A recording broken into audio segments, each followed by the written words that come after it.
We are live. Wait a minute. And welcome to West Coast Wednesday here on Prospectors Radio with Kathleen Biffle, Rich Cooley, Scott Swiftwater Tony, Indiana Gold Hunter, Dennis Dayton, and your host, Tim Grimes.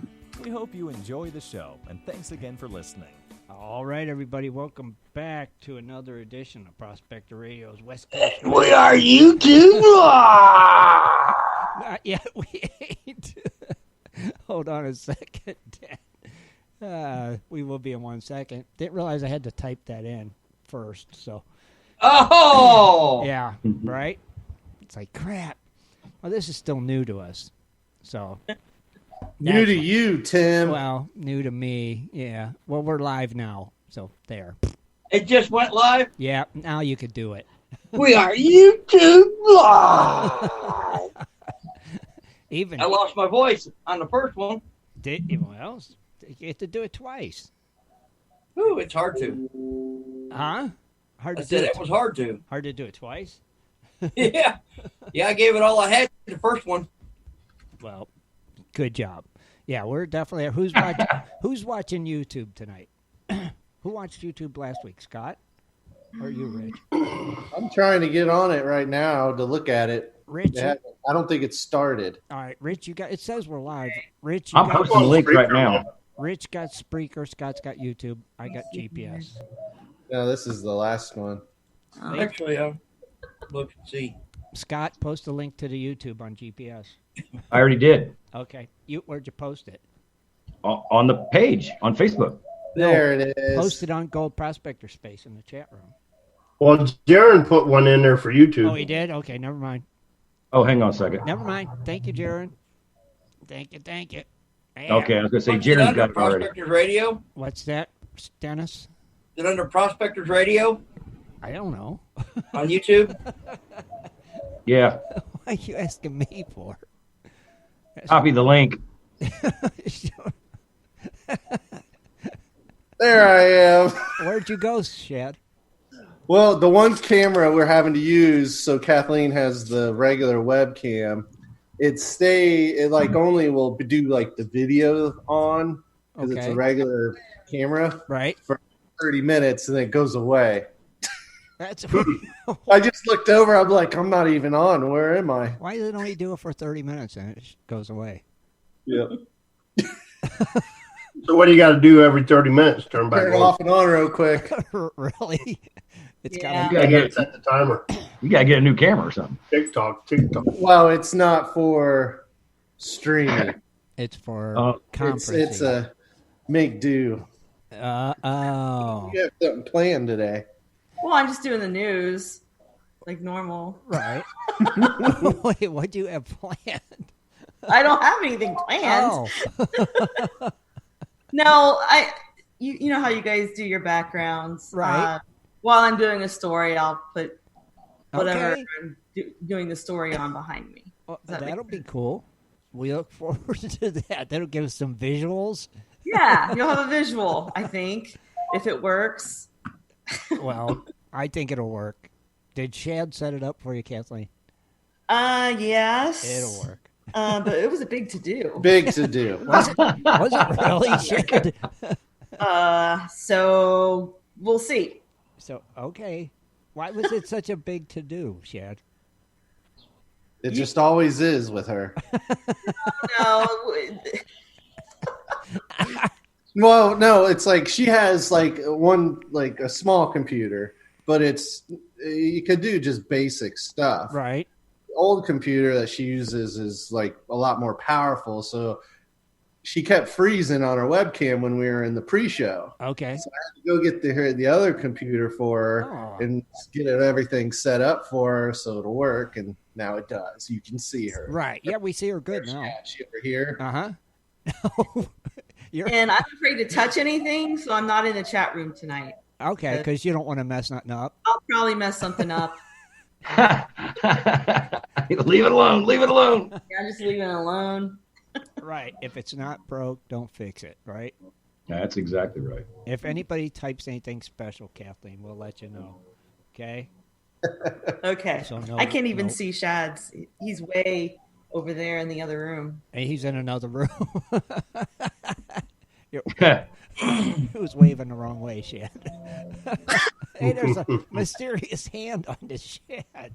Come right through the wall, didn't it? That's creepy. It's cool. I wish we all could do that. Now, You guys got a busy week? I know I do. why? Oh goodness. I got to go back up to camp. Got to bring this guy back home. Manny. I like you two wearing matching hats tonight. I got to get everything put in storage, get my RV, empty everything out, refrigerator, do the cleaning, defrost the freezer, make sure the tanks are empty, and then put it in storage. And then, man, I'm on my way back home to unpack everything. Your camper. Summarizing it. Yeah, we're summarizing it more or less.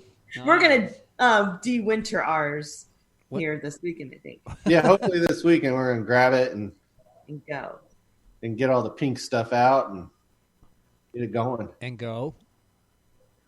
Are you gonna go? I'm hoping we can get at least a day trip in. Day trip, yeah. Not camping, but we're day gonna do trip. some sluicing. It's time. It's time to get out of this house. Is it gonna be nice this weekend or crappy? I don't care. Rain Saturday. It'll just be a day trip. If it ain't nice this weekend, it will be next weekend because we're hitting 3 digits this Saturday for the whole next week. Yeah. There's light rain on Saturday, a high of 59, and a chance of showers on Sunday, a high of 50. But it's in the middle of the week. Anything can happen. Yeah, true. It could change by the time weekend gets here, right? Yeah, buddy. We're in Ohio. It was snowing here at my house a little bit ago. Are you kidding me? No, and I mean big snowflakes, too. It looked like December. Tell me that. Dude, I swear to you, it looked like December. I'm like, what's going on? I have some bad news, though. Uh-oh. What?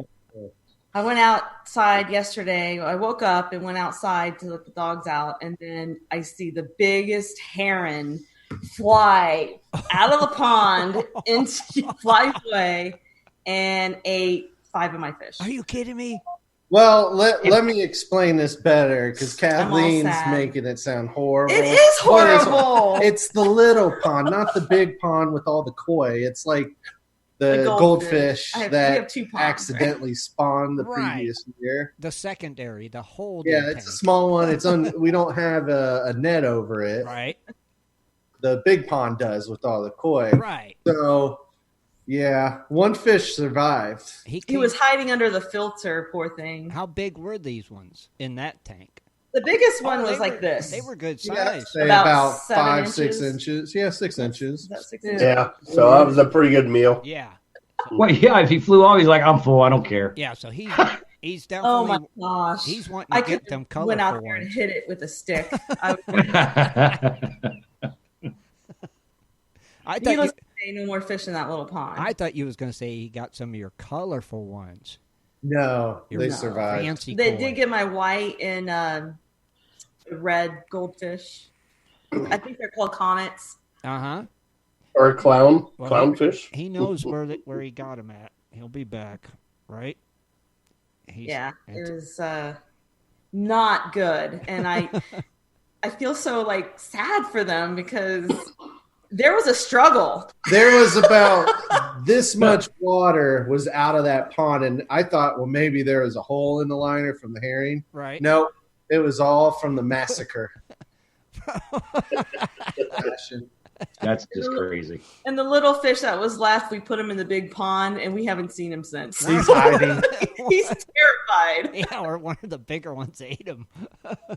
No, he's too big for He's them. too big to for eat. that. He's too big for them. He's hiding. He probably is hiding.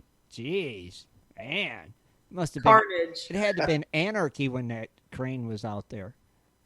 I'm surprised you didn't see him or hear him, or the dogs didn't. Well, as soon as I opened the door, the dogs ran out and saw it, but it flew away Oh. with its stupid legs dragged. Look at Scott. Yep, that's the guy. That's the koi murderer right there. I can't get the top of his head in there. I was going to have it where he's just kind of looking like, what are you doing? And I can't get it in there. Feed me. the koi murderer. Dang, And it's Aaron. against the law to kill them here. So Yeah, it is. They're protected. You know, they don't care if they eat your koi or what. I think when we move to Arizona, there's going to be a whole other set of predators, I'm sure. Oh, sure. Yeah, they're on 4 legs, and there's a lot of them. You got the fox, you got a skunk, you got raccoons, you got the miners' cats, bobcats, mountain lions. Hence why the koi pond's indoors. Right. That makes sense Well, to me. screened in. Well, it's indoors. going to be. Yeah, it'll be protected. We've been in arguing mode about the house because I kid you not, she's trying to design a house around the koi pond. I told you I was. I'm fighting it. He's fighting it, he says. Fighting it. That's hilarious. Scott, are you in the YouTube chat room? No, I'm not. I'm actually trying to set stuff up so I can get our guest. Dennis is in YouTube chat room. Dennis is watching it? Okay. All right, cool.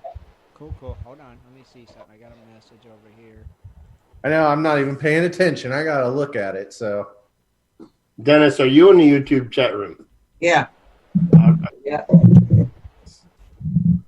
right, cool. Wait a minute. We have a guest tonight. Yes, we do. Yes. Scott. is it a surprise, or are we gonna say who it is? Oh, I've already advertised and everything. It's Brian Wilder from American Gold Prospectors. He's a avid gold digger, avid YouTuber, and I think he's going to be an interesting guest tonight. He's been quite a few places, does quite a few things, and really good at what he does where he lives in Massachusetts. So it's going to be an interesting guest, and I'm going to see, we're going to find out what he's doing, where he's been, where he's going, what he's figuring out he's going to do for this next year, stuff like that. We're just going to see, kind of follow along with what this story's bouncing. So, Got it. Hey, Shad, are you on YouTube? I am on YouTube You're- under Wandering Buffaloes. You're. I was going to say you're a manager of our page. Make Jaron a moderator. You know what? Well, no, I'm personally, my personal account is. Right. That's what I meant. Right. Okay, but you're on as Wandering Buffaloes. Never mind. Yeah, that's it, because I can't remember the login info. Gotcha. Fine. Okay, Scott. If I do it, it's probably going to blast over the computer or something. I've got it up there now. Well, how about I talk about gold prices? How about you do? Roll that beautiful beam footage.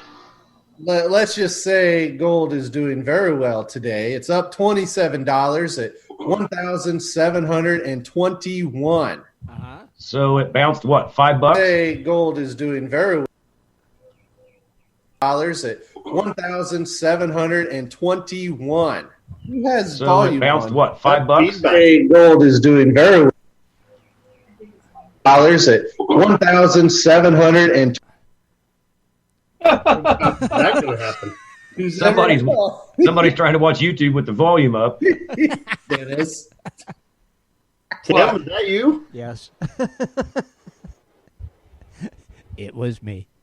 It was me. Is that Tim? That was Tim. Yeah. I just wanted to jump on there real quick to make Jaron a moderator so he could, moderate it. Gotta keep the YouTube muted, man. So how many times are you going to say the gold prices again was 1,700 and what? $1,721. Wait, There you wow. go. One more time. It's back up over 1,700. Silver's up 18 cents at $15.11. Boo. Good movement there. Not enough. Platinum's up $21 at $773. Uh-huh. Palladium's up $1,600 at $1,951. Oh. So that one moved up. And then rhodium, well, that one's down $1,100. It closed at $8,100. Oh, it's still really not that big of a climb as I thought. So rhodium's the only one that went down? Yeah, it went down $1,100. Right, but still in the 8,000 range, right? Yep, 8,100. Yeah. But hey, I guess I don't know. I wonder if all this movement here with the gold prices going up, all of them minus rhodium went down, is because oil went up today. kind of rebounded from the major sell-off yesterday. I don't think Really? anybody really knows because this is so unprecedented right now. It's chaos. It's just, who knows? You guys got to understand, though, that right now there's a lot of big money that's kind of manipulating the markets, so they're trying to get set for when we go back up. They're already set from ready to go, to get big. Right. Thank you, Scott. Yeah. Scott, sorry. But I say now, let's go to birthdays. I say you're right. Dennis. Oh, boy. Sing. Sing it and no dancing. Are you ready? Not He really. turned it off. Why'd you turn your camera off for? Hang on a second. Are you ready? Yeah. Uh-oh. Wait a minute. No, I'm not. I'm not ready yet. You scare me. All right, I'm ready. Okay. Happy birthday to you. Happy birthday to you. Don't know if I want to Happy birthday to you. Happy birthday to you. go. Well, I thank you, Dennis. Wonderful. See, everyone used to think, oh, it's a recording.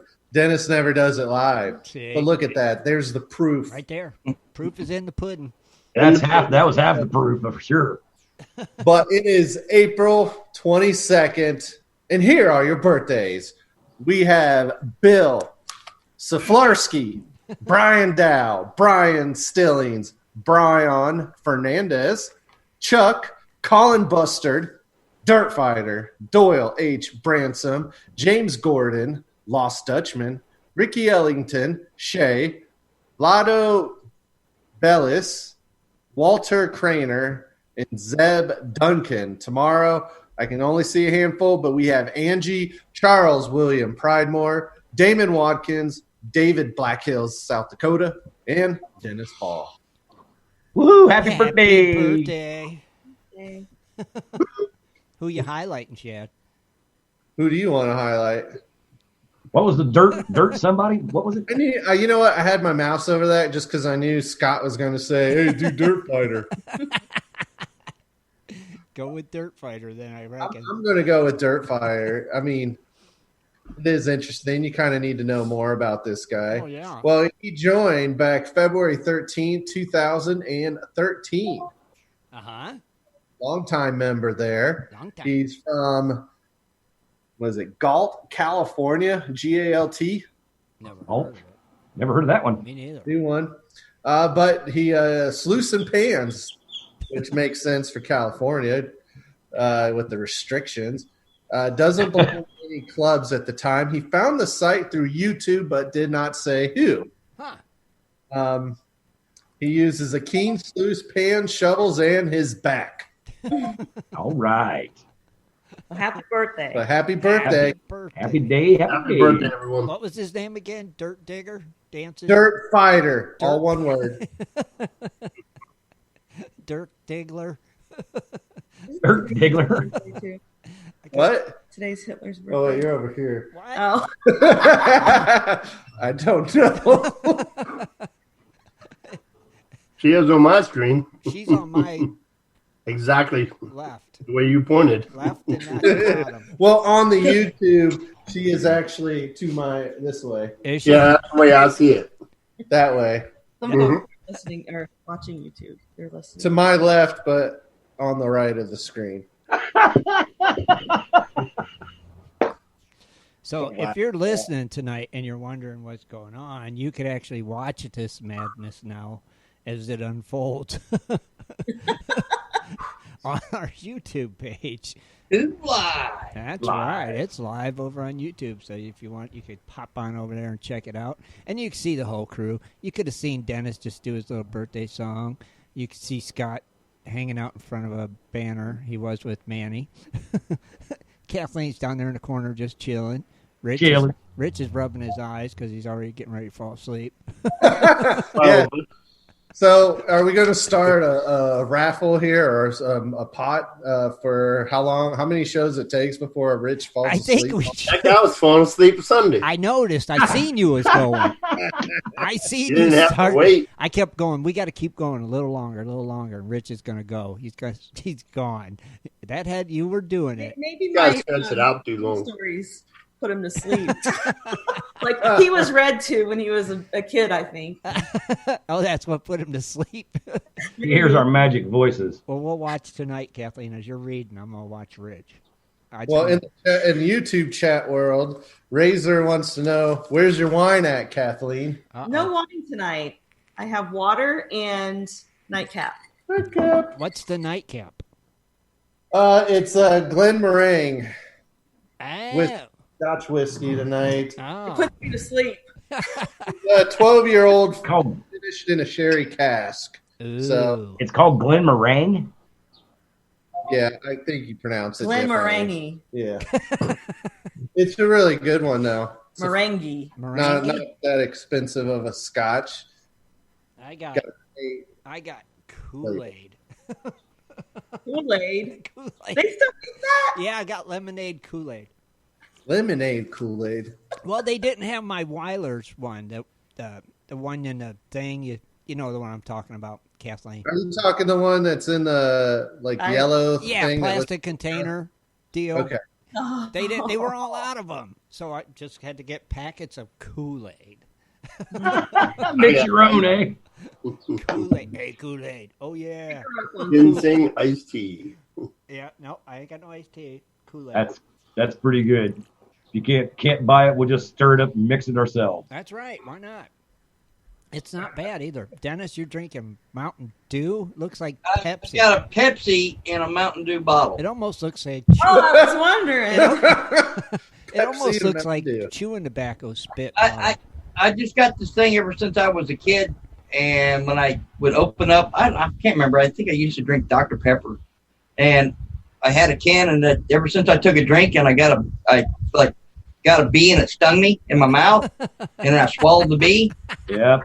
Anytime I have cans, I always save a bottle, and I pour my Yeah. can in the bottle, make sure it has the lid on it. I think that happened to everybody. I got stung in the mouth same way, Dennis. Yeah, that's happened to me before. Yep. You out here in Arizona, you can't open a can anytime.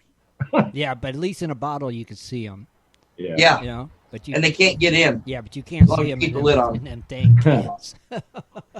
They're bad in the cans. Yep, same thing. Right in the top of the lip. Mhm. And that hurts. There's no worse place to get stung. Shad, comment? No comment. I drank Tang as a kid. Oh, I did too. Tang was good. Yeah, no doubt. That's what Dang. You can still my grandma get it. drove me up on that. You can still get it. Yeah, you can. It was too expensive for us, I guess. Yeah, No, Mom would always wait, make us more. Tang, and It then was like a dime a packet. Oh, when the I was little a- packets. When I Yeah. was a kid. Yeah, yeah, Mom would always make the Tang, and when she would leave the kitchen, I'd go back in, open up, put 2 or 3 more scoops in. Oh, yeah, to add more to We were always Kool-Aid. Always Oh, had yeah. Kool-Aid. it. Kool-Aid. I would put 2 cups of sugar. And Kool-Aid? Yeah, the old Kool-Aid, you had to actually, it was a flavor packet, And you and made you it. had to put actual Yeah. real sugar That's in. what Yep. this is that I'm drinking tonight. You had 2 to- cups. She put a cup and a half of sugar in it. Leave that. I'm like, good God, it's syrup. That's all you taste is the sugar. It just looks lemonade-y. Yeah, I had a forever Kool-Aid stain. He drank way too much Kool-Aid. Apparently. Too much. Gosh. This is craziness. But, Drinking the Kool-Aid. that, News. You want to do some news? you know what? Hold on, Kathleen. We still got to play your intro.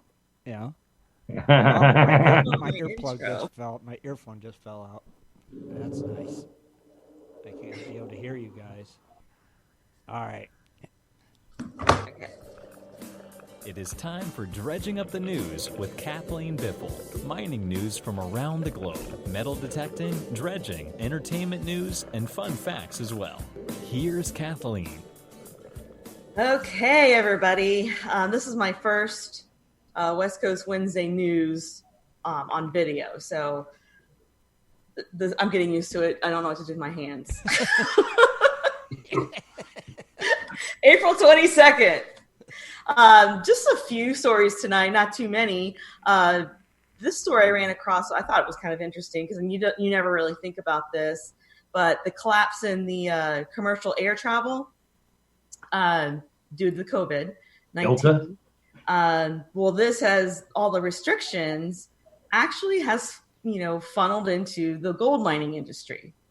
So they've been hit because they can't transfer their ore out of these remote places on airplanes, and they use commercial planes evidently, which I did not know. That was interesting. But they haven't been able to. I mean, they can, but it's a lot more work and a lot more delays. So that has affected the gold mining industry. I'd hate to see them at the baggage claim. I couldn't imagine like the whole airplane full of gold. Yeah, and what's with the 50-pound weight limit then, man? Right. You know what? They got to have a contract. The gold. I think so. I'm suspicious.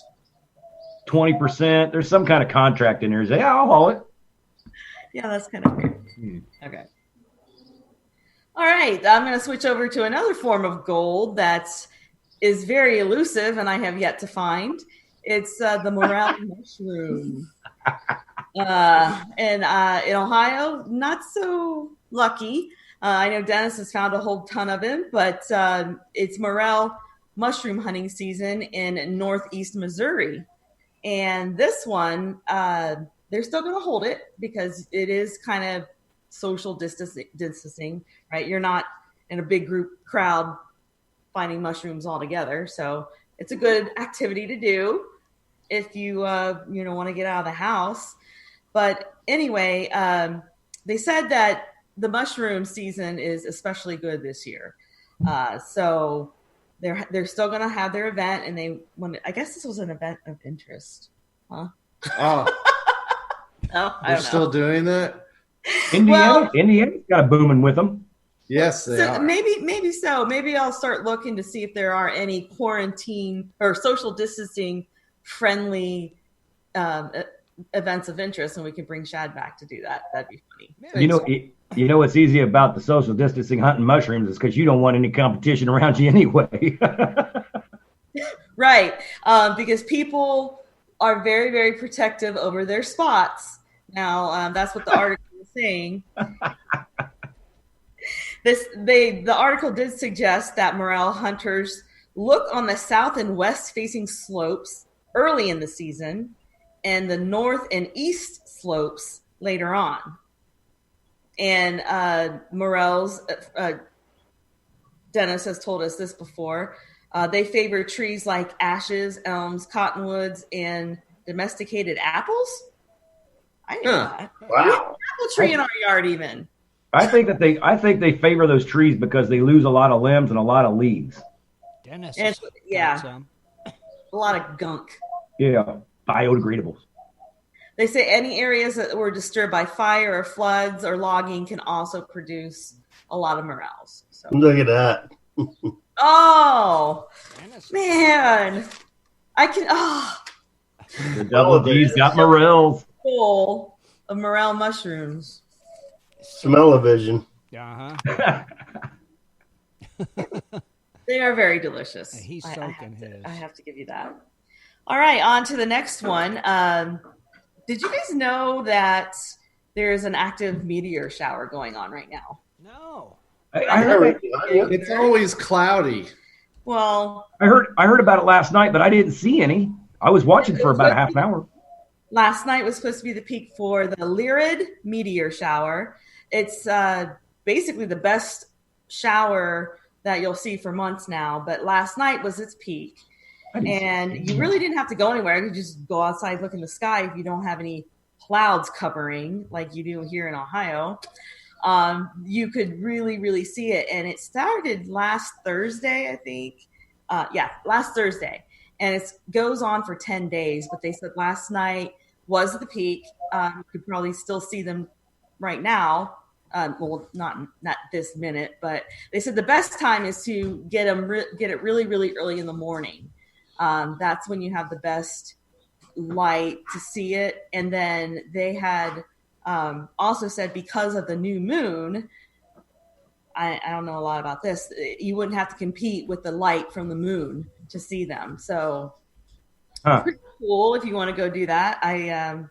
They're beautiful to see, I'm sure, but I've never seen it like a shower. You know what we see a lot of out here is if you're watching up a lot, you could actually see like the satellites up in space flying by really quick. Space junk. Yeah.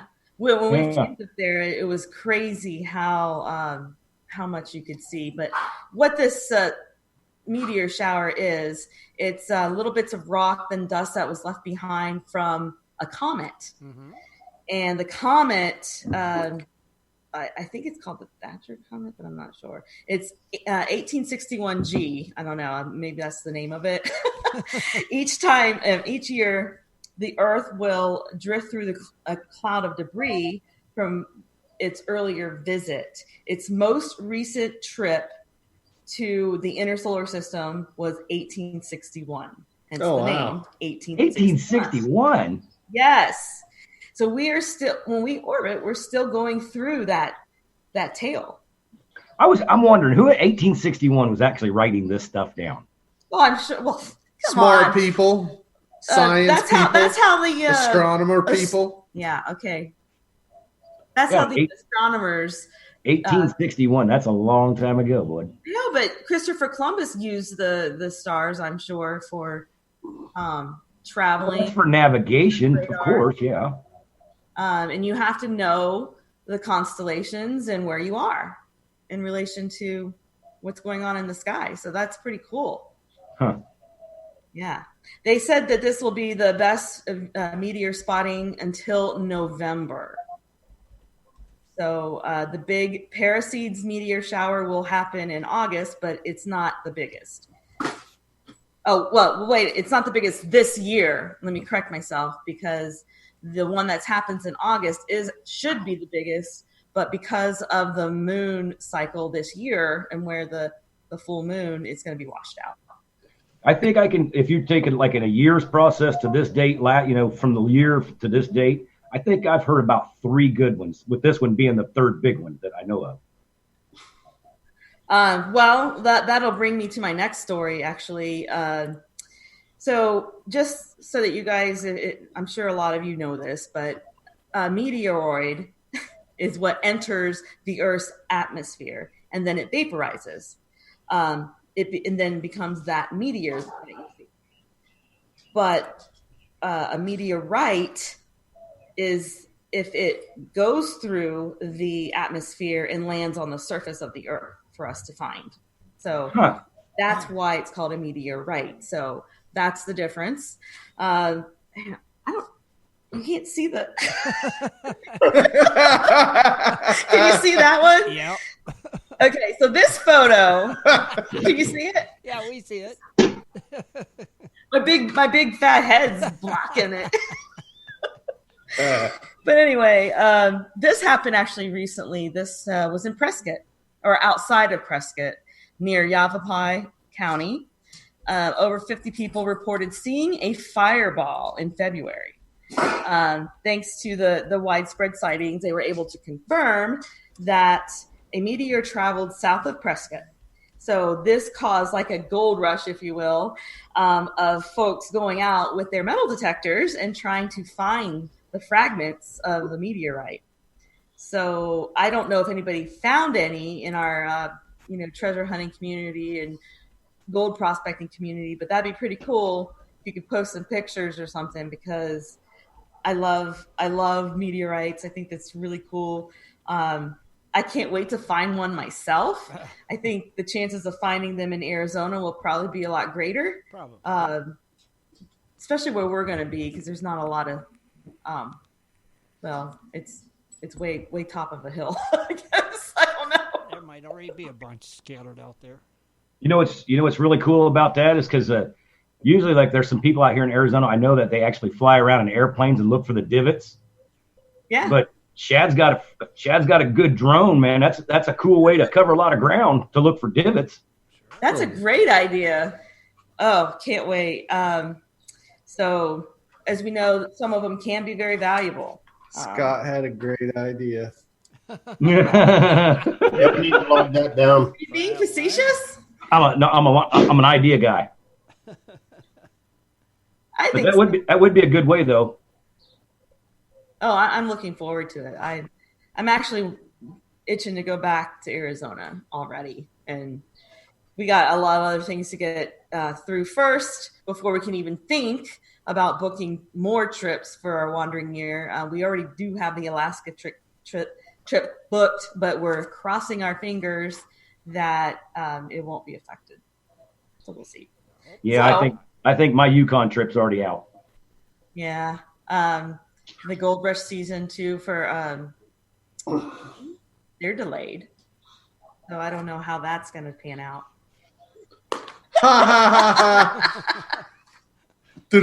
Next story. Okay, so I'm actually at Fun Facts now. Okay. So, just to stay, I know, isn't it? Can you see that now?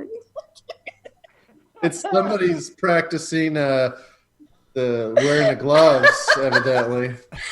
Okay, so fun facts. I thought I would just stick with the meteorites because there's so many cool stories out there. And just, some of the most notable ones that were interesting. I'll start with this one. This is a metal detector named David Hole, Hole. That can't be the name. That is his name. That's his YouTube name. Maybe, I don't know. But in 2015, he was prospecting with his metal detector in Australia.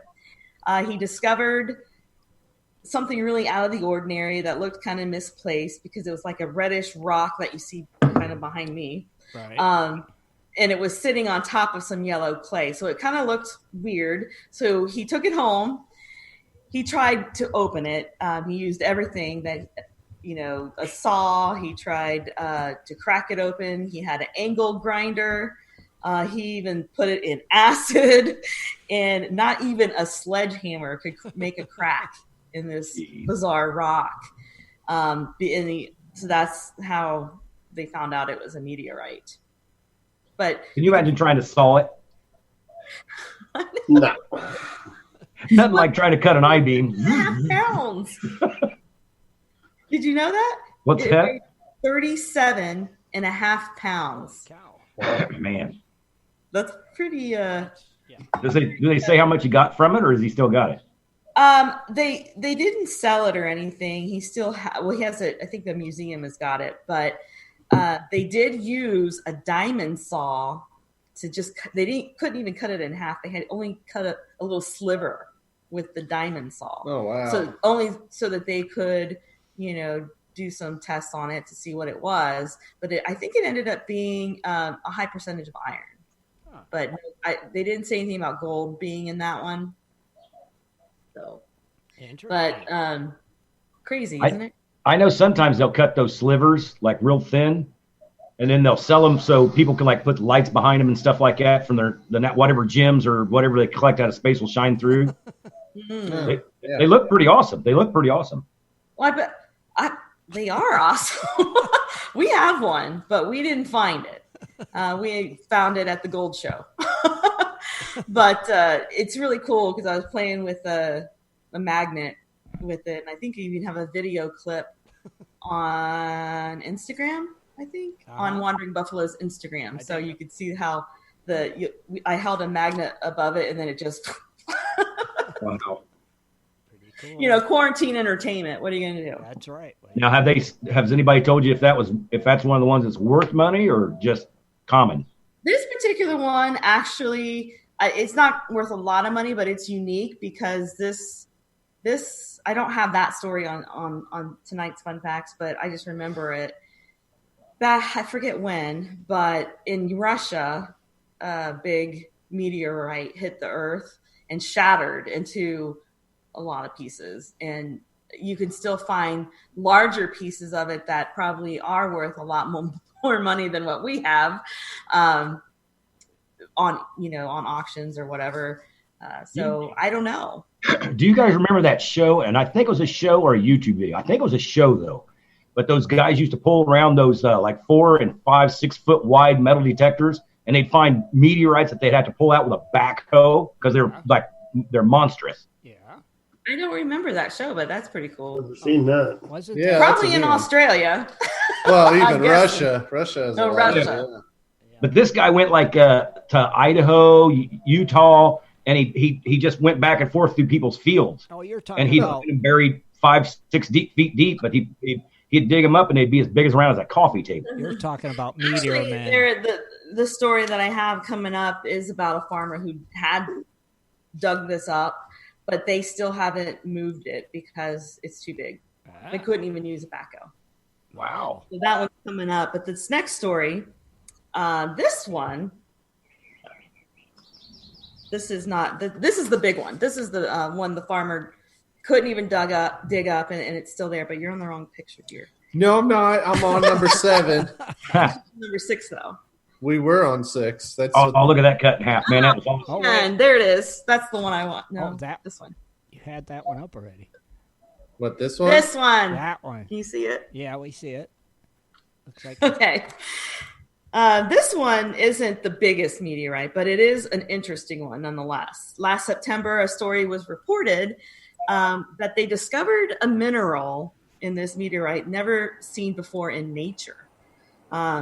So it was found alongside the road. Guess where? Australia. Cool finger. It's near an old gold rush town there. Wedderburn. Well, it used to be a hot spot for prospectors, and occasionally it still is, but you can find nuggets, I think, there. But they found it in 1951. It was just a small 7.4 ounce chunk that you see here. That's really zoomed in, though. Uh-huh. But the mineral they found was called Edscotite.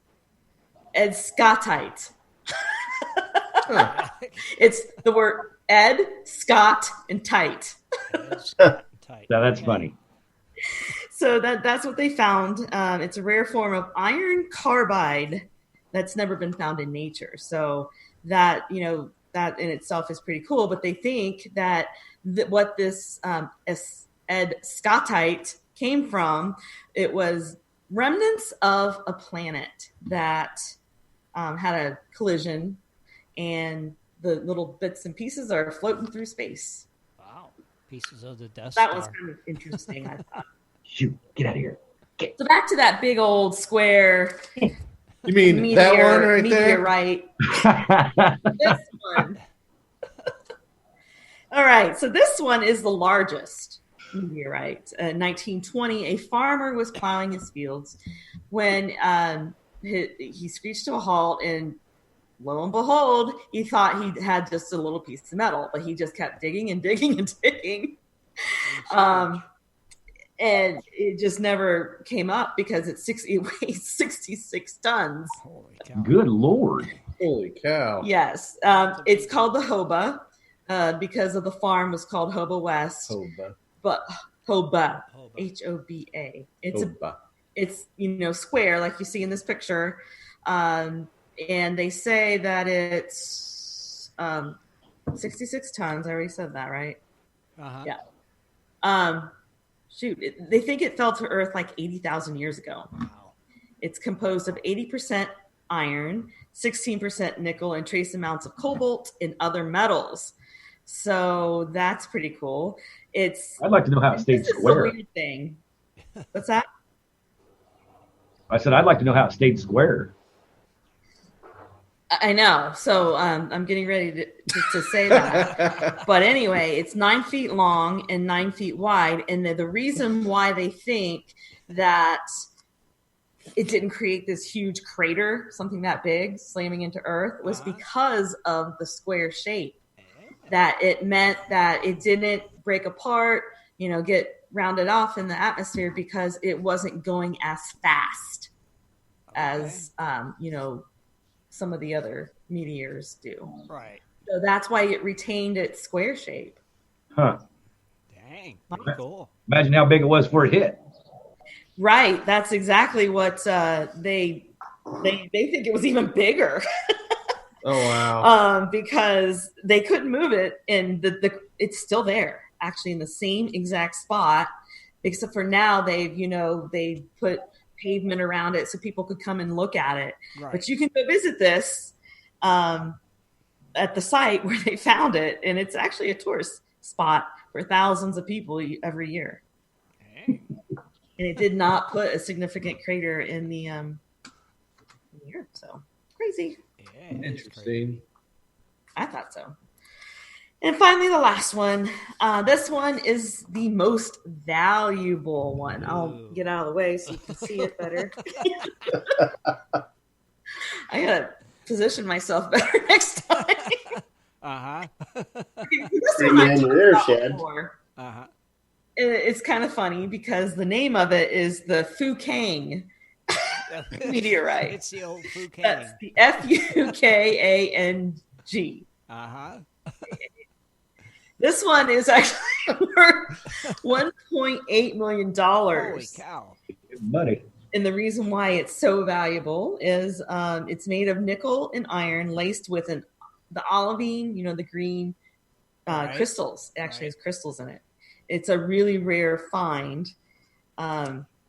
It's said that only 1% of the meteorites that fall onto Earth is this type of meteorite. It was found in the year 2000, but it's 4.5 billion years old. Wow, that's old. That this meteorite is basically the same age of our planet. Holy cow! It looks really cool though. Yeah, because it's definitely one of those beautiful. I think this isn't the whole thing. The actual thing weighed 2,200 pounds. Okay. In the year 2000, in Fukang, China, that's where it was found. And a Chinese dealer ended up being able to move about 44 pounds, a 44-pound chunk from it. And they actually took it in 2005 to the Tucson Gem and Mineral Show and featured it there. So that's pretty cool. That is cool. Scott, you might have seen it. He didn't go to the Tucson Gem. He went to the Mesa. In I went to the Phoenix. 2005? You went to the wrong one. Yeah, I went to the Phoenix rock sale. Well, you said 2005 they took it there, right? Ain't Isn't that cool? Kathleen, you said they took it there in 2005, right? Yeah, they did. So maybe Scott was at that I don't one. think it's been back, but I thought that was pretty cool. That is cool, though. You could have seen it. Man. And that is dredging up the news. All right. First video edition. First with pictures, with the sliders. Pictures. And evidently, Shad got him out of order. Ain't that what they call a pinpoint presentation? PowerPoint, not a pin. PowerPoint. PowerPoint. That's all we do all day long is make those things. Not a pinpoint presentation. Pinpoint presentation. Yeah. All right. So what we could do, real quick, let's do a quick commercial from our good friends at Amara, and then we'll come back and with Scott's in the Goldfield and his special guest. What do you think? Yeah, I'm going to go ahead and send him a link. Well, just let him know we're going to be doing a commercial. Come on in and hang out for a second. We'll get him in here. So we'll be right back, everybody. Do you like to mine for gold? Enjoy prospecting a nice crack in the bedrock? Enjoy getting outdoors to camp, fish, hunt, and hike on your public lands? You plan your trip, load the gear, grab the dog, put the family in the truck, and drive off to a locked gate. A sign says you cannot enter or access your own public lands. Mining claims and public land owned by we the people are being designated as off limits by our own government every single day. Are you concerned about the direction our government government is going? Are you tired of seeing no access, no entry signs on your lands? We are, and we are fighting back. We are AMRA, America Mining Rights Association, the fastest growing small mining advocacy association in America. AMRA is a 501c3 not-for-profit formed by miners, hunters, off-roaders, retired military men, and women to stop the insanity. AMRA was formed to educate, unite, and help the small miners and public land users on their rights. Rights given to us by God. Do you want access to great mining claims? For a small tax-deductible donation to their Miners Legal Fund, your family gains access to proven excellent mining claims across America for an entire year. AMRA challenges the USFS,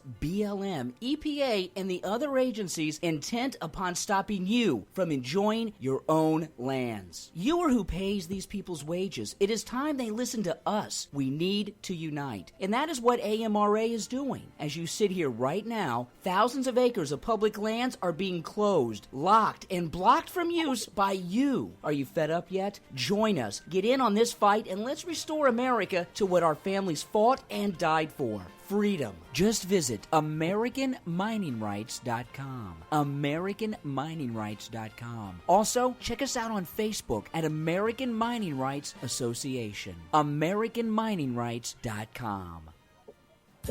And now it is time for In the Goldfields with Scott Swiftwater Tony. Join Scott each week as he shares useful information to help you find and recover more gold. Here's Swiftwater. There's Swiftwater. All right. Got you on there, Brian, right? What's going on? Can you hear me? Yeah, we hear you. Awesome. All right. What's happening, Brian? What's going on, guys? What's going on, YouTube?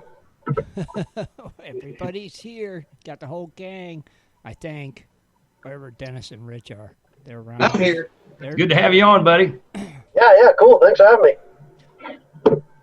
So, anyway, I'd like to start out just tell the people that don't know you pretty much like right now where they can find you, like on YouTube, stuff like that. Yeah, I just got a YouTube channel. I probably started a couple years ago, but it's on American Gold Prospectors. They're on YouTube. I got a Facebook page too, but it's not very active. But yeah, I just started kind of doing videos of just following people on the river. I would just see just random people. I go up to them and ask them, hey, can I just check out your equipment and take a little video? Just because when I started out, there wasn't very much on YouTube. When I started filming, I don't know, it's probably 5-6 years ago. And there wasn't like a whole lot for like beginners. So I figured I'd just go out and kind of like interview people and see what kind of different equipment they were using. Right. And not only that, you got one person that uses a dredge and you got another person that uses a dredge, and they're using completely different. You know, some people have, different brands or like do-it-yourself kind of equipment.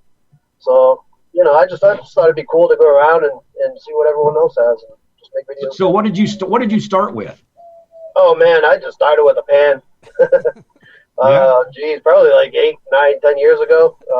Just a pan. I'm over on the East Coast over here, and there's I'm in Massachusetts.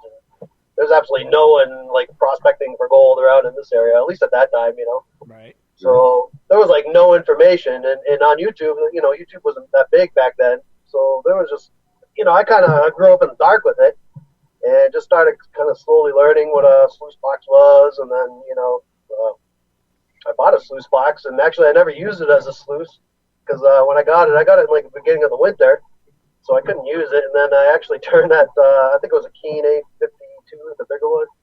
I actually took that and turned it into a high banker. And then actually, so I used it as a high banker probably for like 3 months in the spring. And I'm like, this is kind of slow. I want to turn this into a dredge. So I kind of make like my own homemade kind of dredge, 3-inch dredge out of it. So, I mean, I kind of went to a pan, to a high banker, to a sluice in like a year. And then you took the serious jump.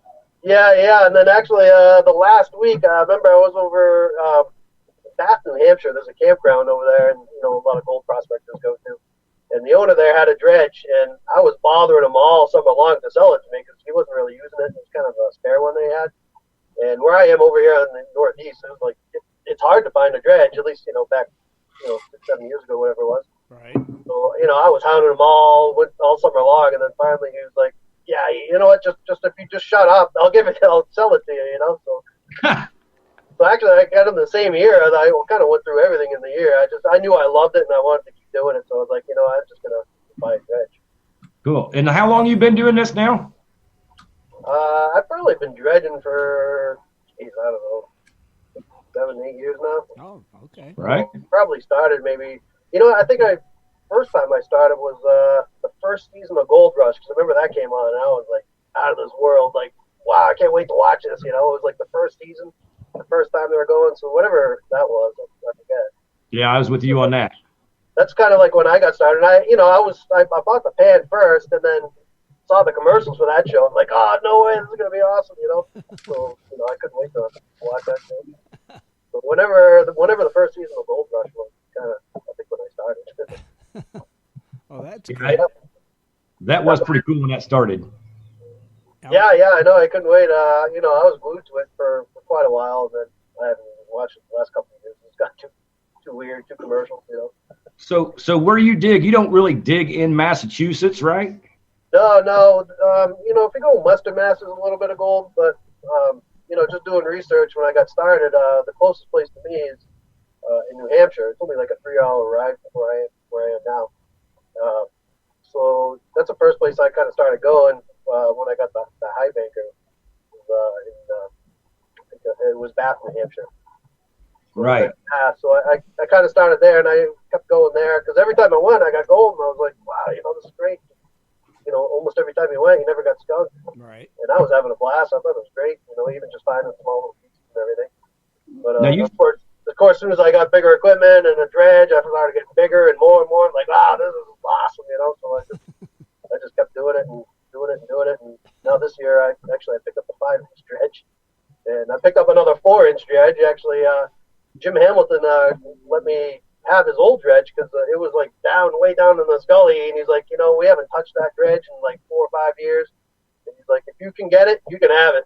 I know where it was at, and trust me, I could see. Oh man, yeah, it took me like 3 or 4 days, and it was all catclaw and ripped up. But yeah, he's like, yeah, go ahead, just it's yours if you can get it. Cool. Wow. So That's it was cool. really cool. So I got that one this year. So that one was cool because it's over and under. Well, it's a 3-stage sluice box, which I never had. So that's really cool. I can't wait to try that out. Now, where you dig at, you find more big gold than fine gold, right? For being clear on the East Coast? Yeah, so I kind of moved up. Actually, I was in New Hampshire for quite a while, and I got noticed by there's a Jack Duggins from Ice Cold Gold and his mining partner John Garrett. They digged up in Maine, and I didn't know anything about Maine, where to find gold or anything. But they came to an outing and saw me dredging, and they're like, you're a really hard worker. You're really into it. He's like, we want you to come up to Maine with us. So I'm like, yeah, no way. That's cool because I see pictures of gold they're getting. They're getting some really cool stuff. Like, yeah, absolutely. So I got invited on their trip, and so they took me up there, and they kind of took me under their wing, and just showed me a lot more about prospecting. That I didn't really have anyone to guide me, or I was kind of just doing it all on my own. What's some of the size of the gold you've been finding? Yeah. So I'll show you my biggest one ever. My biggest one ever is actually from New Hampshire. This was from Bath, New Hampshire. This was 9.2. Oh, I don't even like you anymore. Man. Pro McKee's coming in. Yeah, that's a 9.2. Wow. And that was from New Hampshire. Dredging? Yeah, I got that one dredging. Actually, I got a video. This one here I found live, which was really cool. I had a GoPro on my mast, and I would just let it go for a couple of hours while I was dredging. Mm-hmm. And I actually found this one live on the GoPro, and I got a video on. And that was in what state? This was from New Hampshire. This was New Hampshire. Wow. 2016. I got this one, and then my biggest one from Maine was this one. I think 8.1 or 8.2. And so that's That's nice. That's still pretty darn good. Wow. From Maine. This was from Maine. Yeah. This was 8.2. I guess that's okay.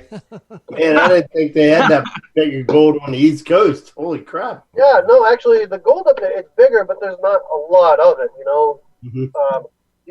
You'll go 2 or 3 days and barely just find a couple of fly poops, just a couple little flakes or whatever. Right. But then all of a sudden you get into a pocket and you'll find like 5 or 6 grams of like big chunky stuff, like half grammars, 1 grammers, 2 grammers. Wow, that makes up for the week, that's for sure. Yeah. Oh yeah, so that's the way it is there. It's like all like stuff like all these like pictures. Wow. And Oh stuff. yeah.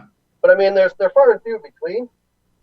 But you know, so Maine, I don't know. You just gotta keep going and going in Maine, and then you know you go along and just find a pocket. It's kind of weird up there.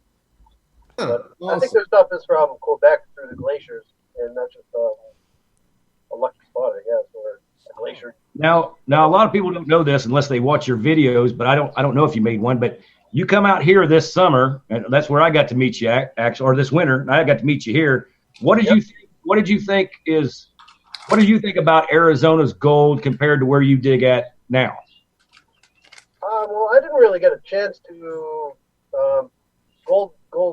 prospect that much until like the last week I was there. I got to dredge finally. I finally found an area that was up at the Peterson mine in Stanton, actually, where the nugget shooter is going right now.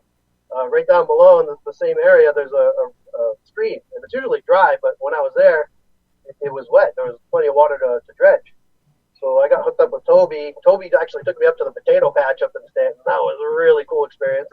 Yeah, but yeah, he hooked me up with the owner and got me to be able to dredge there. So I finally got to dredge, and that was the only time I started finding some gold. I found a half grammer and probably like another half a gram of like fine plates. But the water dried up, and the next day it just wasn't enough. I kept on running out of water in my hole, and there was just no water. So other than that, I did a lot of metal detecting. I went to Bill Southern's place. I bought a gold monster. And, I mean, I swung that thing to my arm hurt, and I only found a half grammer with that thing. Wow. Hey, at least you found one. Right. Yeah, I finally found one. I mean, I've been detecting quite a while. I mean, and I don't know, I just never had any luck finding gold with a metal detector.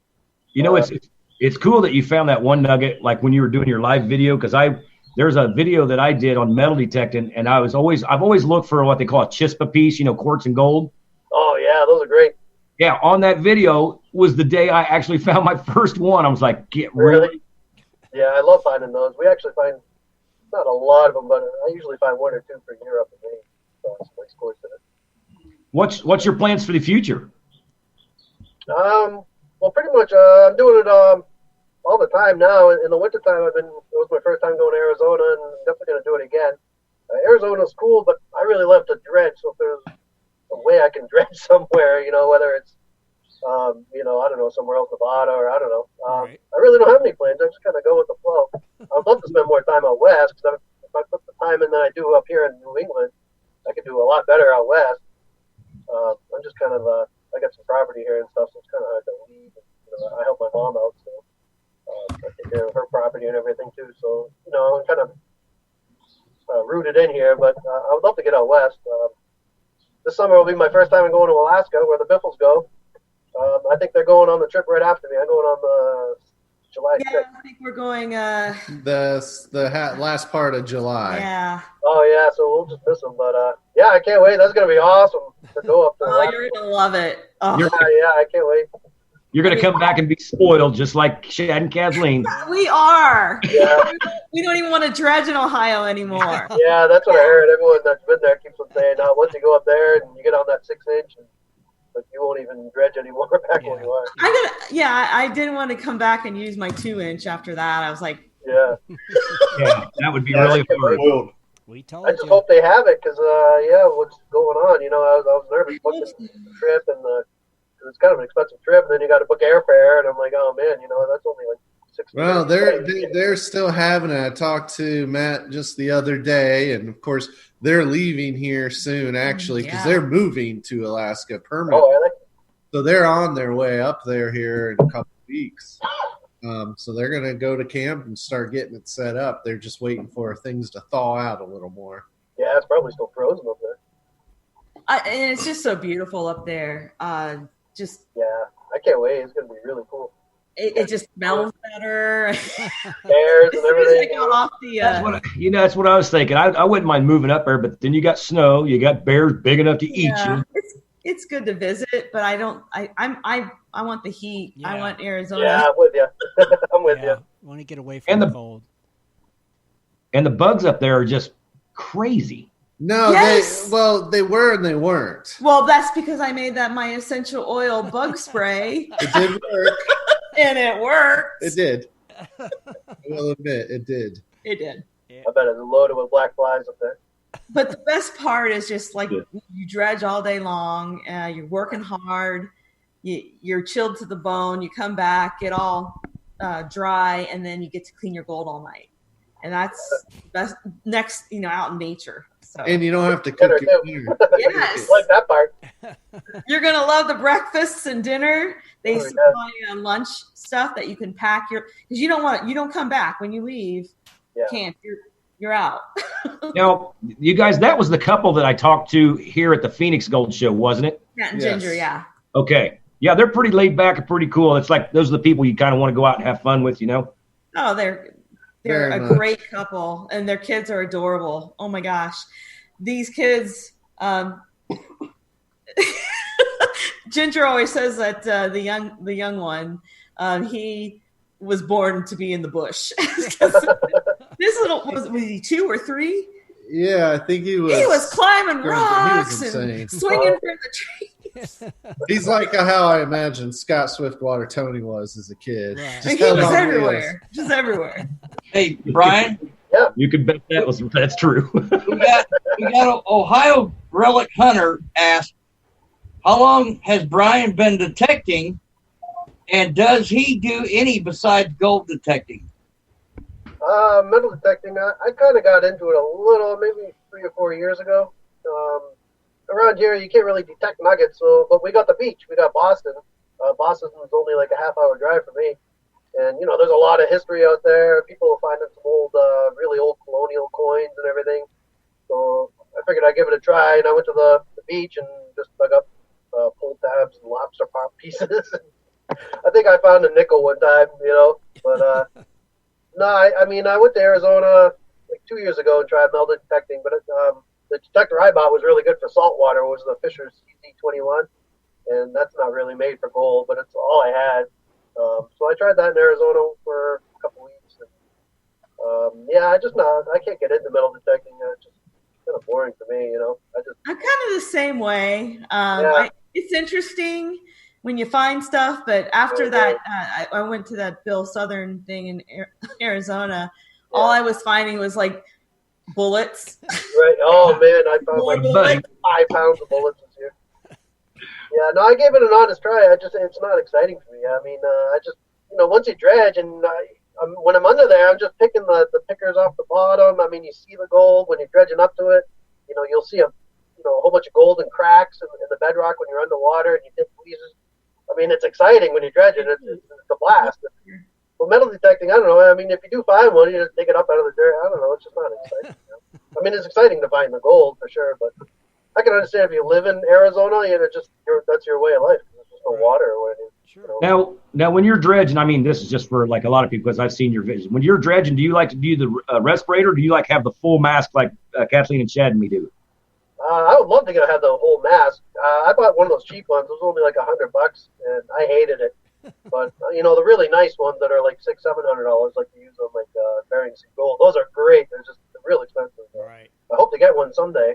Have you got to use one like that? No, I haven't. No, I heard they have some up at the camp there in Alaska. So Oh yeah, I bet. yeah, I want to try one up there for sure.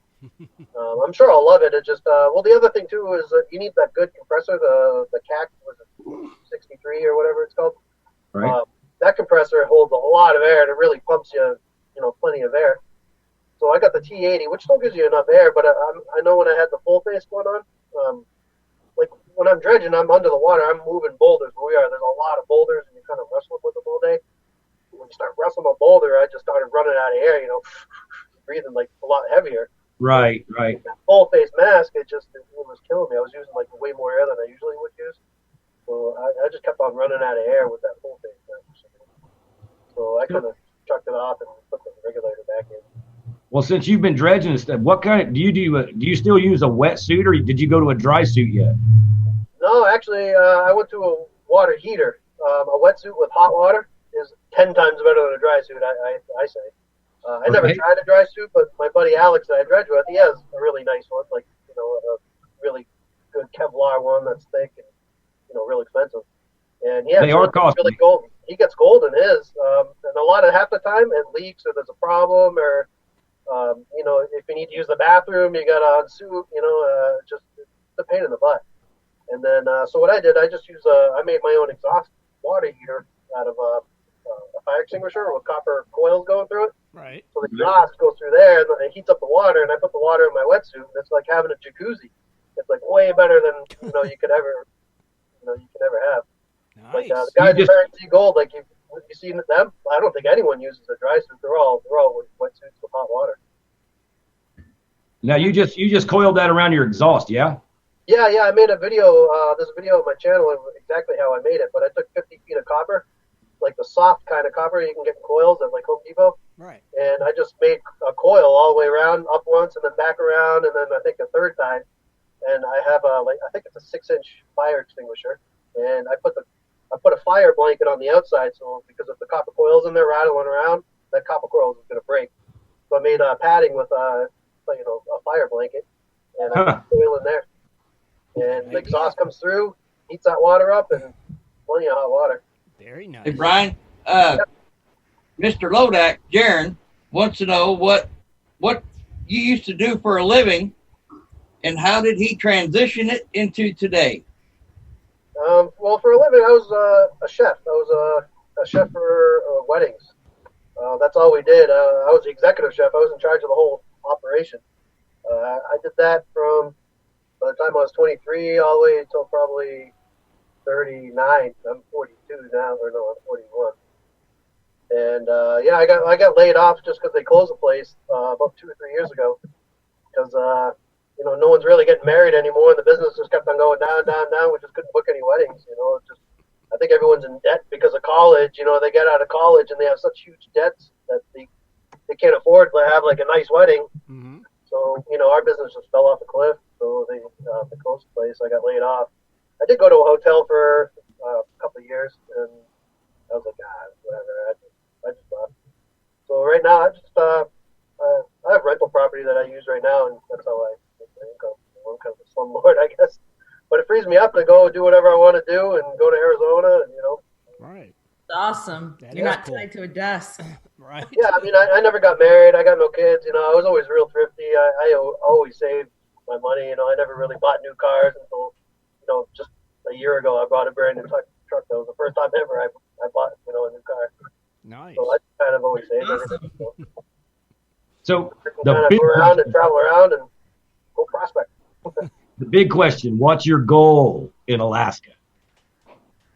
Well, I'm just trying this trip this one time just to see what it's like. It would be cool to go up there all the time, but you need a lot of equipment. You need land, you need claims, you need I don't know. That's the thing. It's He means how many ounces? What's your goal? Oh, how many ounces? I don't know. I heard Jim Hamilton got 8 ounces. I think last a year. piece. No, total. Total? Yeah, total. So they got 16 ounces together. So I think they each got 8. Right? Is that right? And I think I can work as hard as him. I hope to. I'm going to try. I mean, it's a luck. So if I can get 8 ounces in 10 days, I'll be really happy. Oh man, I bet you will. Even if I get 5 ounces, I don't really have a goal. I just want to go and do it, and do the best I can, and see what I get. Right. Well, you can say you did it. Yeah. I just want to say I did it. Have the experience. Right. As long as I get 3 ounces would be great, just to pay for the trip. Yeah. Right. That would be real nice. Yeah, I don't really have a goal. I'm just gonna go do it. And what I get is what I get. Oh, I figured you was good. I figured you had a goal in line, like you had a good number, which I know. No. I mean, it depends too on what the river's doing. If it's flooding out or if it's low, or a lot of it might not be up to me. If it's real muddy and turbulent or something, I don't know. Now, do you got any plans to go anywhere else this year? No, that's just my big trip for this year is Alaska. Right. And then I would love to go to California, but you can't dredge there. Right. I was gonna say, what are you gonna do? Pan? Right. I don't know. I hear there's still, some back corners you can get into. Yeah. But no, California, I definitely want to dredge there sometime. And definitely Idaho, I'd love to dredge. I would love the Northeast would be great. So I can't do that this summer, but probably next summer I hope to do that. That's cool. Now, have you ever thought about sniping in California? Yeah, I mean, I wouldn't mind doing that, but I don't know, like, legally if you're allowed. Like, I have a whole hookah set up, with a 5 horsepower motor and a T80, just, on a belt, and that's it. But I don't know if that's legal or not legal. Well, I mean, it should be as long as you're not pumping water.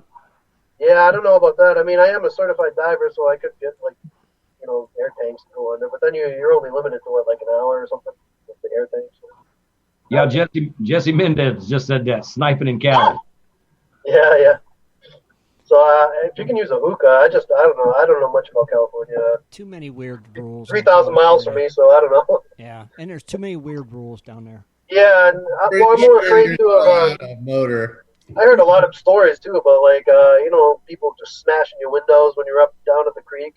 Breaking into cars. Breaking into your toolbox in the back of the truck. Right. That's what we call tweakers. Yeah, tweakers. Yeah, a lot of tweakers. That's what I heard. I know people. Yeah, they come back and the window smashed open. Yeah. A lot of these guys, they actually leave all their the doors open. They'll leave the glove boxes open and empty it out just so that they don't get the window smashed. Sure. And I don't know if I want to hang out in a place like that. No. Yeah. I don't blame you. Gold's good in there in California. And they don't even bother with that petty crime stuff out there. Petty crime. But yeah, Oregon would be great. I'd love to do all that. I'm just waiting for doors to open, I guess. Just kind of hanging out there and meeting people, and maybe someday someone needs a dredger somewhere or something. Right. That's always possible. Yeah. You never know. I think what was it, Tim? We were at the Vegas show, and the Palm Rankies picked up one guy that what's his name? Dang it! I thought he was in a wheelchair. That he was a diver. No, George was already there. George was already there. He's Okay. already one of them. But not for the Palm Rankies. For the Bering Sea next. Yeah. Right. Yeah, that'd be nice. You never know. I almost go on Gold Rush Whitewater. Fred Hurt called me out of the blue. Uh-huh. I made it all the way until it was like 2 weeks before they were going, and they still haven't made their final decision yet. And I called them I need to know if I'm going or not. It's only 2 weeks away. We're supposed to be leaving. And it turns out, they were I guess I was on the back burner because the other guy couldn't go. So, I was so close to going. Oh, wow. Man. Yeah. But that was cool. No, he just called me out of the blue. I just got a message on Facebook. He said, "Hey, Brian, this is Fred. What's your phone number?" And sent the phone number, and he called me. We're talking for about an hour. And then he's like, "Yeah, the reason why I called you is because I want you to join my team this year." And I was like, "Hell yeah, that'd be cool." And the way he was talking, I was there. He was telling me exactly what they're going to do for the year. Right. He told me not to tell anyone what was going on, but he gave me the whole plan and where I'm going to be. I was going to be on his team going to the Cocoon Creek or whatever it's called. Right. But no, that was really cool. Nevertheless, it was a cool experience because Well, yeah. I got to talk to Tim Dolby and do all the interviews and all that. See? The cool thing too is just out of the blue they found me. Right. That's Really cool. That's pretty good. That's awesome. Yeah. Heck That would have been a neat experience. And then I talked to Casey Morgan too at the Gold Show, and he knew exactly who I was. He's like, "Brian, what's going on? Your name was going through camp. I thought you were coming up. I was expecting to see you anytime." So that was kind of cool. So he knew who I was, but I'd never met him before.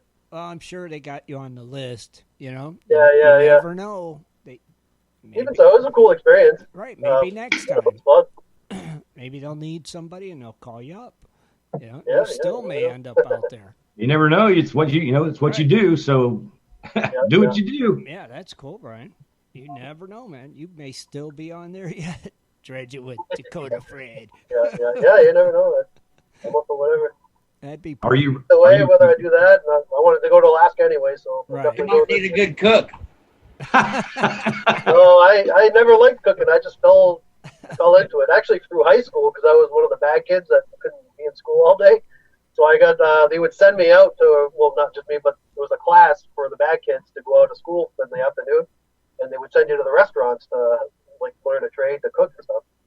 And so I got on that program, and then I just started cooking. And one of the chefs "Dude, you're really good at this." I'm like, "Yeah, whatever, And then he hired me, and ever since then, as soon as I got out of high school, it was only 2 years, and I was second in charge of the whole place.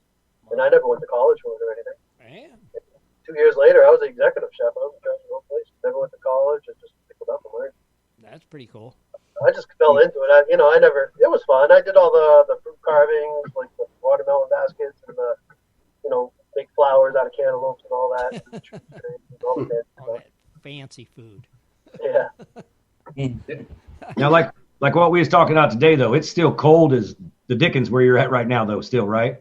Yeah. Today, man. Jeez, I was out in the garage and it's freezing. It was only probably 40 today. Right. When do you think you're going to get out? I don't know. They got Massachusetts locked down pretty good. I don't even know if there's checkpoints at the border. I have no idea. We usually start dredging May 1st. There's an outing up in New Hampshire is when everyone kind of gets, the first of the year dredging and everyone gets together. But I haven't seen any listings for that. I don't even know if the campground's allowed to open. So, Right. That May 5th trip's probably canceled. Yeah, I think a lot of the outings are going to get hammered this year. Right. The next thing is June 15th is when Maine opens. So I'll probably be there for that. Start dredging in Maine June 15th. So you guys got a season. In Maine, they have a season June 15th. It opens to September 15th, I think. But New Hampshire is any time. I usually start in New Hampshire, then work my way to Maine as it thaws out. But actually, last year, we went to Maine June 1st, and there was still like 2 or 3 foot snowbanks on some of the roads. Yeah, June 1st, believe it or not. There was some of the roads you couldn't even drive down. There were still snowbanks, snowdrifts going across. Dang. So you just never know up there. It's up in the mountains. Hey, Brian, they're asking for your gold porn. They say you're holding out on your collection. They want to see it. Oh, the whole thing? The whole thing, he says. Well, I don't know. My camera's kind of bad. I got it hooked up with a clothespin right now. But, I don't know. Here's my case. This is all my stuff. Well, Oh, we can't see it because you're virtual background. oh, yeah. I'll turn off this one.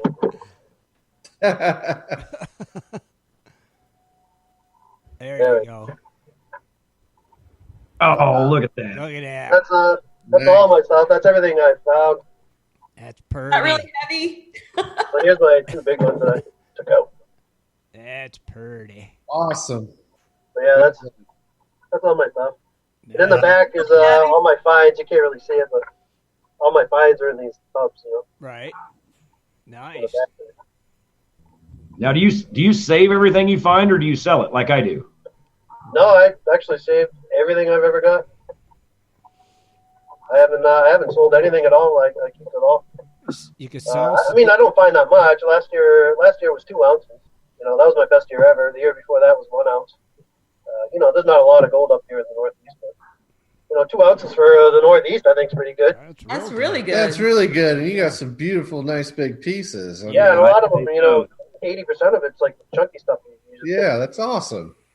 So Maine's kind of unique. I'm pretty sure it came from Quebec through the glaciers, but I'd love to find stuff like that. Oh God, yeah. Jeez. Right. You need to wander up Rich is starving. I I want think it. so. So I'd love to go up to Quebec. I don't really know their laws, but I think you can dredge. I know a few people that are dredging up there. And I guess it's like gray area. Like Yeah. you can, but you can't. It's up to the whoever. Like the Mounties come up to you, and you're just minding your own business, and you're doing good, and you're not destroying anything, and kind of like out of the way. They're cool with it. I heard they got some weird permitting process that you have to go. I think in my prospector's license, that's all you need to go actually go and start like prospecting. However you do it, but I don't know. they don't even have rules about like machinery. Like you could just take a caterpillar and go out there and start digging. From what I can tell, Maine? Yeah, I can't figure out. I tried reading all the laws, and plus some of them are in French, so it's kind of difficult. I don't know. I mean, it seems like Quebec's kind of a cool place to go, and I know people running a 6-inch there for years with no problems, and you can have claims up in there in Quebec too, and their claim system is you just give them the 4 GPS locations, and they send you metal tags in the mail, and you just go put them out. It's super easy. It's like you do it all online. That's It's cheap. weird. It's only like $100. Oh wow. That's You awesome. can, I know here, out west where they have claims, I know it's like a huge process, and they don't do GPS. You have to have all these weird coordinate maps, and all. It's really difficult. I heard that Right. out west. But Quebec, it's just 4 GPS locations, and they send you the things in the mail, and you just go put them up. That'd be So cool. I would love to get more info on Quebec if anyone has any. I don't really know anyone up there. No. But it's kind of close to me. And, you know, if you can run a 6-inch, I'll turn my 5-inch to a 6-inch, no problem. Yeah. Start running some dirt. Well, just remember, anybody from Quebec, old Brian's looking for information. Yeah, definitely. Yep. And where can they find you to send you information, Brian? Just on my Facebook page. I got my Brian Wilder page, or I have the American Gold Prospectors page. All right, cool. On the end of all my videos, too, I got my email, AmericanGoldProspectors@gmail.com. Right. That So, way, maybe somebody listening or watching knows about Quebec, and they'll let you know something. yeah, that would be really cool. That would be cool. And your YouTube channel is what? American Gold Prospectors. There you go. There you go. Pretty cool. How many videos you got out now? I think I just hit the 50 mark.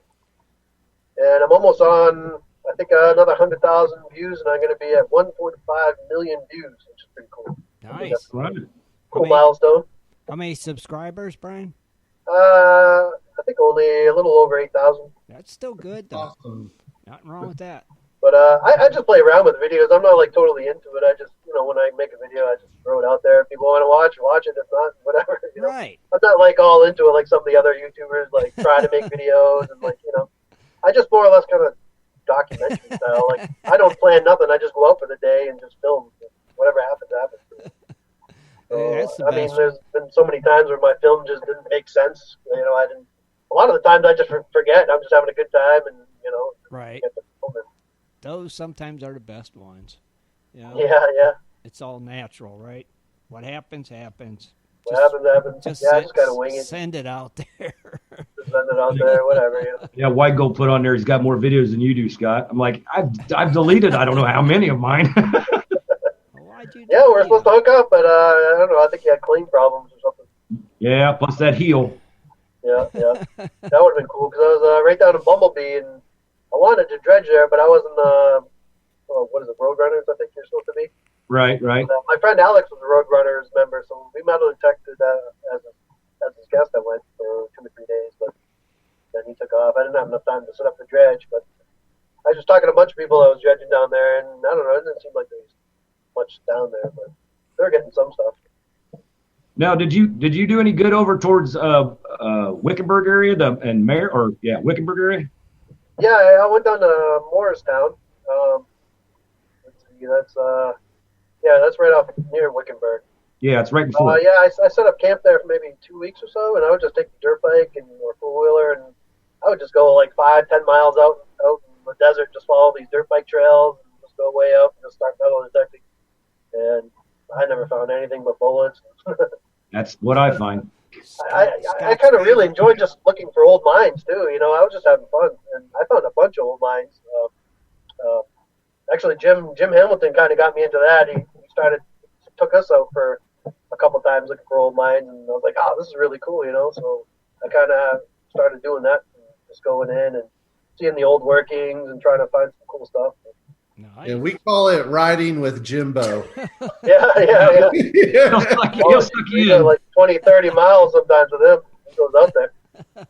But it's always a blast. It was really fun.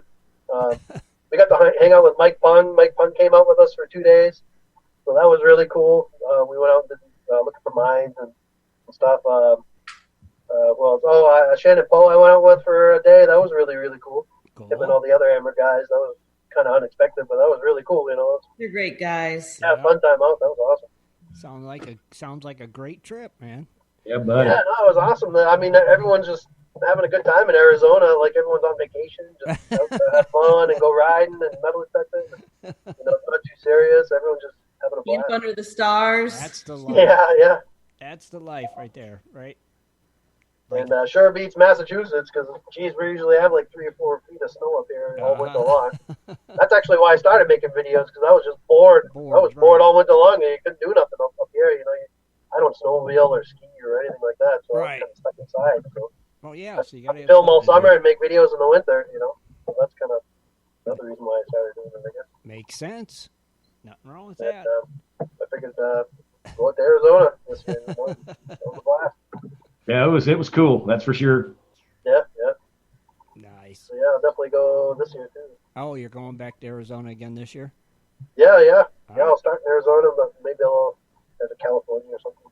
You never know what's gonna happen. Right. Well, this year next year we'll get you down on the claims. Yeah, you got to get your claim going so we can dredge over there. Well, I got invited back to the Peterson mine, so long as there's water up there in Stanton, I can dredge all winter long, which would be really cool. 2025, Brian, 2025. So yeah, that would be really cool if I can dredge there all winter too, because they have some big gold. That's right on Weaver Creek, I think it's called, right below the potato patch. And they were pulling out like potato-sized nuggets from there like for 100 years. Man. And they're still doing it today. I got a tour over there, and now they got to use backhoes though to rip up a couple feet at a time and metal detector. There's still a lot of gold coming out of there. That's crazy. Yeah. That's cheating using a backhoe. Yeah, but that's the way to do it now, because when they first started going with detectors, is that they would go and they got a ton of gold, and then the next new detector would come out and they can go 2 inches deeper. Right. And they got a ton of gold, and a couple of years go by, and now they can go 4 inches deeper, and they would get a ton of gold. And now they're using the 7,000, and that started to peter out. So now they're up there ripping a couple feet off at a time, and they're metal detecting. That's the way to do it. And that's where I was dredging in one of the holes, because they just take, like, no one out there where that creek is, no one like runs the dirt. They just scoop it out from the creek and they put it on the side and they metal detect it. Right. And that's all they do. That's what I mean. You got there's just holes and holes and miles of holes all over the place. Oh wow. And that's all they're doing. They're just scooping it up, putting it on the ground and metal detecting it. Right. Well, I'd sure like to run those back through a dry washer. Oh man, I mean, when I first went in and dredged, I just put my face in and there was a half grammer just sitting right there, because the backhoe it missed like 6 inches of dirt. You can see where they scooped one scoop and then they scooped another, and in between the two scoops there was a nice grammer right there. I'll be darned. That's cool. Crazy. Yeah. That is pretty neat, actually. Well, man, Brian, it's been a pleasure having you, for sure. Yeah, buddy. Awesome, yeah, it was great to be on. Yeah, we'll have to have you back again after one of your next trip. Come on back and tell us what happened. 'Cause you seem to be killing it. So. Yeah. I'll let you know what happened on that Alaskan trip. Yeah, definitely. Let us know. Yeah. I love it. Yeah.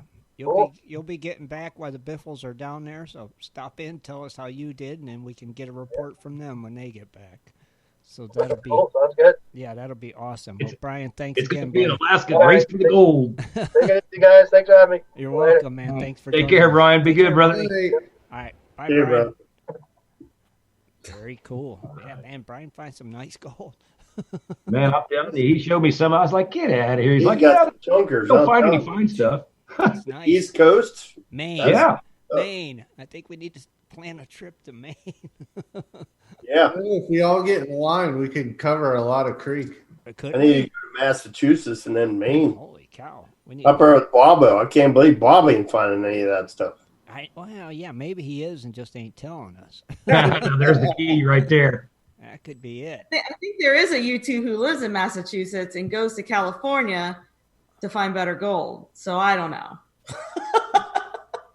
I guess it depends on what part, huh?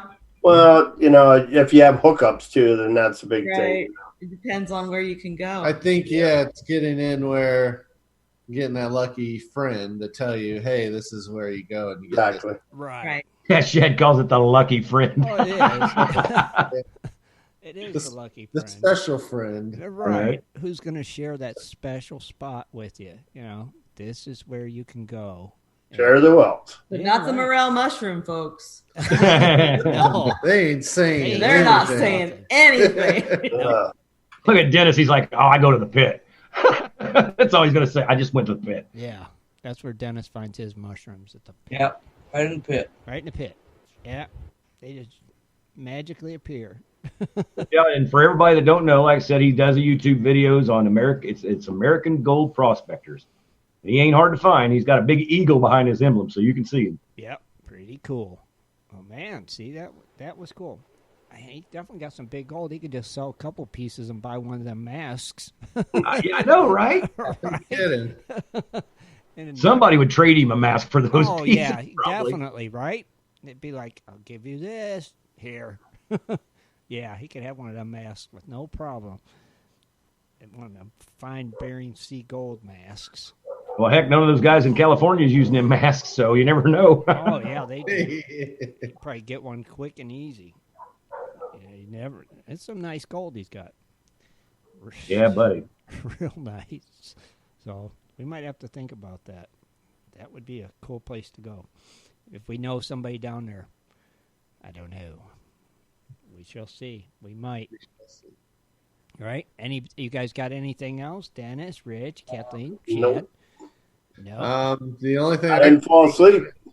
No, you Good did. night, gold diggers. You dirtbag. No, Rich didn't fall asleep. I didn't fall asleep. I saw Rich like going like this, to stay awake. I think he was fidgeting to stay awake. Well, I was fighting it. Let me tell you. Oh, hey, he got to where he wasn't moving. He just stopped. You need to turn. And all of a sudden, he's wiping his eyes. And then I saw a couple yawns and went, "Uh-oh." You need to turn off that light next time, Rich, and just relax. No. If you turn off that light, I will be done. If I get some whiskey in me too, I will be Well, done. there you go. Next time, get a Like glass. Yeah, Cat's mine. hitting me. I had just that much tonight, so a smaller amount, and yeah, I'm ready to go to bed. You look at I didn't have half a bottle this show. I have a 7:30 meeting, so I got to get to bed. All right. Well, Nice, We'll go nice. ahead and say good And I night. got to go into work. Well, we'll go ahead and say good night, gold diggers, then, and we'll. Remember, folks, get out there and start living life before the life isn't there to start living. Don't forget to join Or us you get like Sunday. Scott. Yeah. And don't forget to tune in Sunday for our Sunday show at 7:30 Eastern Standard Time right here on Prospector Radio. We'll be here. Hope you can join us. Until then, we're out of here. Have a great week, everybody. Good night, gold diggers. Good night, Good night. everybody. Be sure to tune in next Sunday at 7:30 for another great show. For updates and more info, please go to www.prospectorsradio.com.